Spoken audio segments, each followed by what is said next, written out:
Thank you for joining me today. It's Brian Gubernick, and welcome to the No Days Off podcast, where we believe that every single day brings a new opportunity to get better. Today, I want to talk about ego versus confidence. Ego versus confidence. And I'll tell you what prompted me to want to discuss this. I caught an image the other day, a visual on social media that showed really two carrots planted in the ground. On the left-hand side was a carrot that was rather large, and the carrot itself was physically in the ground. But then the stem of the carrot coming out of the ground was rather small. And then the visual on the right, another carrot. In this particular case, the stem was rather large and prominent where it was exposed and can be seen. And the carrot itself was actually small. It was in the ground, could not be observed, but it was small within the ground. So the visual showed it, but if you were standing, outside somewhere and you saw these two carrots in the ground, you wouldn't know the size of the carrot. Now, the image on the left of the carrot that was large with the small stem said confidence, and the one on the right, large stem, small carrot, said ego. In other words, what this visual was trying to display, that confidence, someone that's confident doesn't necessarily have to showcase it to the whole world, is not trying to appear bigger than they are. But they have this confidence, this understanding that is beneath the surface, that may not be seen or may not need to be seen or displayed to everyone. Whereas the carrot on the right, the smaller carrot, kind of hiding how small it is in the ground, you don't know. But the stem is rather large. That's ego. That's ego. That visual caught my attention. And it got me thinking a lot about ego and confidence, and that there's a big difference between the two. But many of us are guilty of buying into this common misconception that ego and confidence are pretty darn close to the same thing, that they both equate to an unflappable, under pressure type of attitude. It's even been said that having this sort of attitude at work gets you ahead in your career. But the reality is these two concepts are really, really different. If you have confidence is faith in your own abilities, belief in yourself. Going back to that image, it's a large carrot underground that everybody can't see. That would be faith in your own abilities and belief in yourself. But ego is something else entirely.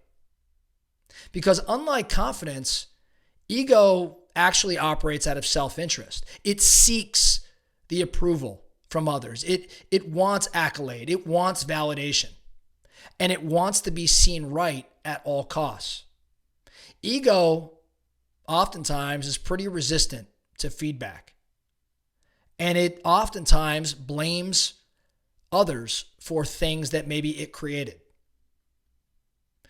In relationships, in the professional setting or in the personal setting, the difference between confidence and ego can actually make or break that relationship. And that's because when your ego takes over, usually bad behavior follows, right? In the workplace, your ego takes over and suddenly no one can get the job done quite like you can. And all the sense of teamwork goes out the window. It's one thing to have a lot of passion. It's one thing to be dedicated to results, but it's an entirely different thing to take this attitude that you're the only one that could get it done and to judge other people along the way. This closes your mind. This makes you not a person people want to be around. Big ego people are oftentimes very challenging to be around because of these things. Growth will come to a halt when your ego takes over. And your contributions to the team and to the organization, they pretty much stop as well. Now, how do you keep your ego in check? Remember, confidence is quite different in that it's just belief in your own abilities, belief in yourself, having the confidence, right, in yourself to go achieve greatness, but not necessarily having to display that, whereas ego is quite the opposite. How do you keep your ego in check? Because I believe that you got to keep it in check if you want to excel, if you want to establish yourself, if you want to deepen relationships, if you want to be better, to your friends, to your family, and make a bigger contribution to this world, I think you got to keep your ego in check. How do you go about doing that? Here's some things that come to mind for me. First, stop being so damn defensive. Stop being defensive. Be willing to make a mistake. Take your time as you think through things. Don't always rattle off the first thought. Take a deep breath. Try to get yourself, to a state where you can make a positive, unemotional contribution versus reacting in an emotional manner as those with ego oftentimes do. Be balanced. Make the best decisions you can. So get rid of the defensive mindset and be accepting of others' opinions. Again, I think the greatest way to do that is to just push pause, right? And don't just rattle off the first thought that pops into your head. Next thing I think about in terms of keeping your ego in check, stop making it all about you. In other words, curb that desire to always be seen as right. And in doing so, proving others that they're wrong. Others don't have to lose in order for you to win. So let's stop trying to prove ourselves to be right. Let's stop always trying to win and making it a zero-sum game. Stop making it all about you. The need for appreciation, the need for credit is oftentimes what's keeping you from providing more value, from contributing to team-based goals. Right? So stop making it all about you. Next, let's curb that self-righteous action that I was describing earlier and judgment. Curb judgment. Because it's quite easy to sit back and pick apart someone else's strategy or plan and determine ways in which it could potentially fail. But instead of doing that, instead of judging the actions or the decisions of others, why don't you offer some support, offer expertise, do what you can to help improve it. Help mitigate risk rather than making it worse. Don't allow someone to go fail, right? Like I know sometimes it's like, well, he's just going to have to learn the lesson for himself. That's ego talking, right? Confidence would say, yeah, maybe there's risk there. Let me help him mitigate that. Let me consult and at least give, a different perspective. There's no reason ever to withhold information. There's no reason to withhold insight that could make the plan better unless your ego does not allow for it. So giving your time, giving your talent freely without anything in return actually makes you really valuable to your organization, valuable to your relationships.